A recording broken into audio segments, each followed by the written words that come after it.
Hello everyone, it's your sister Roland, and all I need is a few minutes to go over the interview Cam Newton had with $1 million worth of games, Gilly and Wallo. And Cam Newton, who is a football player, I know of him when he used to play with the New England Patriots, but now he plays for the Carolina Panthers. So it was like almost a week ago that he sat down with Gilly and Wallo, and they were talking about a lot of things in that 1 hour and 22-minute interview. But it was like 6 to 7 minutes into the interview where he said some stuff that got people upset. Where he was talking about the bad bees and what we would call I guess another term, boss chicks. And I could understand why people are upset, in the sense that, you're talking about bad bees and things like that, but just because he also has a YouTube channel. So the other day he brought on Brittany Renner on his YouTube channel, which she herself considers herself to be a bad bee. You're talking about these ladies, but then you brought Brittany Renner onto your platform, where you have young men that follow you that may not have known who she was, but then since you interviewed her, now they came to know of who she was because you brought her on your platform. But now you're talking about, boss bad bees. They can't cook. They can't. They don't know when to be quiet. They don't know when to let a man lead. But then you interviewing people like that. So I could understand why people would be mad and say, hey, right message, wrong messenger, and why people won't take him serious. But sometimes we have to know how to chew the meat and spit out the bones. Because what he said is true. Because you guys call yourself bad bees. You dub yourself, you call yourself, you coin yourself, I'm a bad bee, I'm a boss bee. And then when you look in the dictionary, a definition of a bee is a malicious, spiteful, or overbearing woman. So you saying that's what you are, and then you call yourself a boss bee. So that means you are boss malicious, boss spiteful, and you boss overbearing woman. So that's what you said about yourself. But he just, pointing that out. This is what he does not look for in a woman. But then with the can't cook, I know, which I don't even know why people bring stuff like that up, because cooking and cleaning has nothing to do with anything, because I know a lot of people that call themselves boss bees, and they can cook. They can clean their house spick and span. But that's what they call themselves. And I know there are women that may not be able to cook and clean, but they don't call themselves no bee, or boss bee, or bad bee, and they are a good wife or a good mother or whatever. So using cooking and cleaning to determine if a person is, worthy of you to be with, that you're gonna be led astray if that's all you're looking at. You have to look at the person's morals and characters, things that cannot change, because something may happen. I may not be able to cook. I may not be able to clean. But do I have character? Do I have integrity? What are my morals and values? That's what we need to look further deep down in. And there was so much. It was a wealth of information that was given out. And a lot of people are going to miss out on things like that, because you look on appearance. You look at people's skin color or the type of person that they may be, and you miss out on advice that may be able to change your life, that may be able to help you, so that you don't make certain decisions. So you make certain decisions. Because I remember many times when certain advice that I used that has changed my life, it came from homeless people. And there's different types of homeless people, but there are homeless people, there are homeless people that, even though they're homeless, they still find a way to, take care of themselves, take a shower, or, so they don't have that scent. But then there are homeless people that do not do that. They do not take showers. There are homeless people like that. Sometimes that's the people that had given me advice. So I never look down on people. I never think that, because you are a certain look, or you are in a certain situation, you are unable to teach me, because you can learn from anybody if you are open to. And then we're now living in time where the man is against the woman and the woman against the man. The man cannot say anything like in a sense of correcting or reproofing a woman, which reproofing is just showing displeasure in something, without being called misogynistic or toxic masculinity.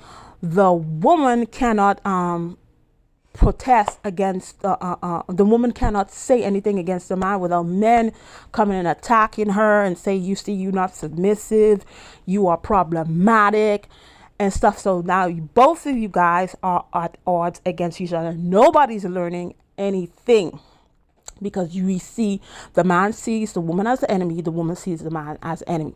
And while both of you guys are fighting this, the man is saying, you need to sit down, I'm gonna lead, you don't listen, you are not my peace. And the woman is like, no, I can lead because I make money, I even make more money than you, so I can do whatever I want, I can go wherever I want, dress however I want. No, you can't, woman, you need to listen. So you guys are going back and forth at it with each other, and then the enemy is sneaking in your house. Sometimes the enemy not even sneaking in your house. You're too busy. You see him coming, but you're too busy at each other's necks, and he's plundering y'all and taking away your possessions, which are your children. And I still, to this day, I cannot understand, and I will never accept a 7-year-old making that decision to take their life. Making a 10-year-old, a 12-year-old making that decision, that life-altering decision to take their life, because nobody's paying attention. You guys at it with each other, because there's people on these internets being divisive, and you see the woman see the man as her enemy, and the man see the woman as her enemy, and the enemy is just taking your kids out. You have children walking around with weapons, and anybody who look at them wrong, even step on their foot, they ready to eliminate them and change that child's life and change their life, because nobody's paying attention, because we at it with each other. And it's particularly in the black community where they say that black wealth will be at zero in 2050 something. I think 2053. Well, if it continues that way, it's before 2053 comes. It's gonna disappear, because you guys are at it with each other. You don't know that we're supposed to work together to secure the generational bag. Everybody is just securing the bag.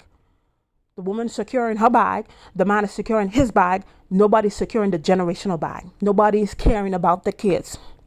Everybody's too selfish, because the man want to be catered to. The woman want to be catered to. When you love somebody, that means you give them what they need. Don't expect anything in return. That's what God did for us. He sent his son to die for us. This is why we're celebrating his resurrection today, which is Resurrection Sunday. He sent his son to die for us, and then gave us free will to choose against him. So we didn't have to, we don't have to serve him, but he still made that way so you could have another hope. But the man and woman you guys don't see that. Both at it with each other, and then the enemy just plundering y'all and taking everything that you work for, all the bags you work for, and he's going to take all of them. And both the man and woman at it with each other. You both are fools, and April Fool's is your birthday, because what you're supposed to be securing, that's not what you guys are securing. And now we're living in times that if you are not, in a sense, always praising and encouraging women, you bashing and you misogynistic, There are seasons for that. There are seasons. Yes, you need to be praised for all the hard work that you have done. Yes, you need to be encouraged because, sometimes you may want to give up. But then there are sometimes you have to be corrected. There's sometimes you have to be reproved. There are sometimes you have to be taught. There are seasons for this. The Bible says God has give us the tongue of the learned so that we know how to speak a word in season. That means there's a word for each season that you're in. And not all the time it's going to be praise and encouragement. Sometimes you're going to have to get corrected because you keep on making some mistakes that you may not be able to see. You may have character flaws that you're not able to see, but somebody who loves you is able to point that out. So it's not putting women down, bashing women. It's not that. And what we have to understand, this is God's way that I'm talking about. He made a woman and a man because the woman has some characteristics. She has things in her that's going to balance the man out from his logic, from his being too blunt, his harshness. You balance him out and he balances you out. When you making your emotional decision, when you want to be all emotional, he will balance you out. And that's what a child needs to become a healthy person. But no, we at it with each other. We at each other's necks. And here's something, what he said a lot of stuff. Even Gilly talked about his son. His son had just graduated. He asked his son what he was going to do. And then his son said, "You're going to chill." And then he's like, no, you're not going to hang out with this young man. I guess he was with a friend. He said, "You're not going to hang out with him anymore because this young man, he's going to jail." Because he already saw the direction the young man was going. And then what Gilly said, it ended up happening. But if you need that man in next to you, because sometimes you as a mother, sometimes you talk, especially when you have sons or older children, they so used to you because they know all you're going to do is talk. And then you're just going to let them do whatever they want. But with a man, some men, I guess, they can't do that. When dad says something, you better do it. That's why you see some women, when they tell their kids and sometimes they don't listen, they say, "I'm going to wait for your dad to come." And then when dad comes, it's all over. You need that balance. And there'll be other people going to say, "Oh, it's other families too." I'm not talking about other families. I'm talking about God's way, the way God designed. I don't know about those other families. I'm talking about God's design. And when we look at the Proverbs 31 woman, was a boss. She did her thing. She had a thing on lock, but she also had her family on lock. She had her husband on lock. She even had people that worked for her on lock. She didn't mistreat them. She didn't think that was beneath her.